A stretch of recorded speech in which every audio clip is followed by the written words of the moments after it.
திமுக திவாலாகி போச்சுங்க. இந்த ஆட்சி ஒழிஞ்சு போச்சு. இந்த ஆட்சி திருப்பி வராது மட்டும் இல்ல, இந்த ஆட்சி போச்சுன்னா இவங்க எல்லாம் சிறையில தான் இருப்பாங்க. இந்த கொள்ளை கூட்டம் ஏற்கனவே ஆட்சியில இந்த இறங்குச்சுன்னா ஸ்டாலினோ இல்ல உதயநிதியோ தமிழ்நாட்டில் இருப்பாங்களா இந்தியாவில் இருப்பாங்களான்னு பாருங்க. அவங்க எப்பவே ஏற்கனவே செட்டில்டு, எல்லாம் துபாயில செட்டில் ஆயிட்டாங்க. துபாயில போய் அவங்கள உதயநிதி அவங்களுடைய தேவையானவங்க எல்லாம் கொண்டு போய் அங்கே இப்போ செட்டில் பண்ணிட்டு வந்துட்டாரு.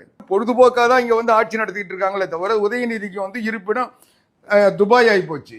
நாகரிகம்னா என்னன்னே தெரியாத, ஒரு சொன்னதை எதையும் செய்யணுன்ற எண்ணம் இல்லாத, ஏதோ அவங்க அப்பா முதலமைச்சராக இருக்கிறதுனால இன்னைக்கு உதயநிதி எழுதி வச்சு கொடுக்கறத படிக்கிற அளவுக்காவது மேடைக்கு வராரு.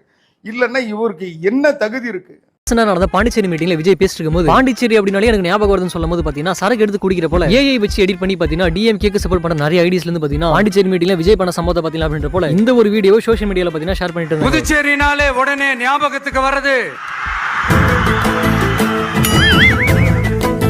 ஆனா இந்த வீடியோக்கு ரிப்ளை கொடுக்கிற விதமா விஜய் ஃபேன்ஸ் பாத்தீங்கன்னா நம்ம சிஎம் ஸ்டாலினை வச்சு எப்படி எடிட் பண்ணிடுறாங்க சொல்லிட்டு நீங்களே பாருங்க. அப்பட்டமான அரசியல் பழிவாங்குற செயல்னு யாருக்கும் கொஞ்சமும் சந்தேகம் இல்லை.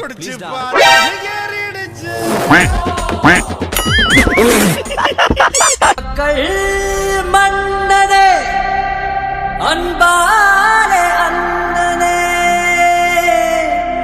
யாரும் புதுசா வரணும், ஒருத்தர் கத்தி கத்தியே தொண்டை கட்டி அவர் ஓரமா போயிட்டாரு. ஒருத்தர் அவரும் கத்தினாரு, மழையில கத்தினாரு, வெயில்ல கத்தினாரு, எல்லாம் கத்தினாரு. என்ன மாறிடுச்சு, என்ன மாற்றம் கண்டாங்க மக்கள்? அப்படியே தான் இருக்காங்க, இன்னும் அப்படியே இருக்காங்க. உதாரணம் சொல்ல போனா ஷேராட்டை ஓட்டுறேன், என் பையன் ஷேராட்டை தான் நாளைக்கு ஓட்டுவான் போல. காலம் போக போனா அப்படிதான் நடக்குது.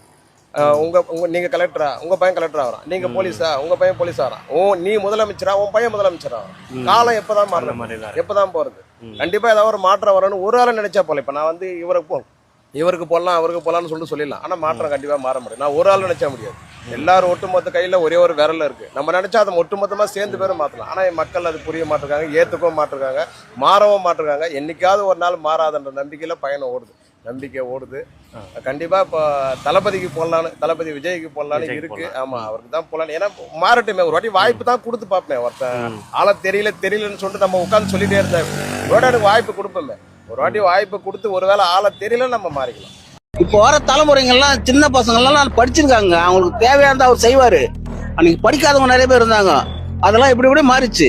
இருக்கிற ஆட்சியெல்லாம் எதுவுமே சரி கிடையாதுங்க. குழந்தைங்க படிப்புல இருந்து, படிச்ச பட்டதாரிகளுக்கு வேலை வாய்ப்புல இருந்து எல்லாமே இந்த ஆட்சியில வந்து ரொம்ப கேவலமா இருக்கு. இவங்களை எதிர்த்து அடுத்த 2026 தமிழக முதலமைச்சரா தளபதி மட்டும்தான் வருவாருன்ட்டு. இளைஞர்கள்னாலே தளபதி தானா?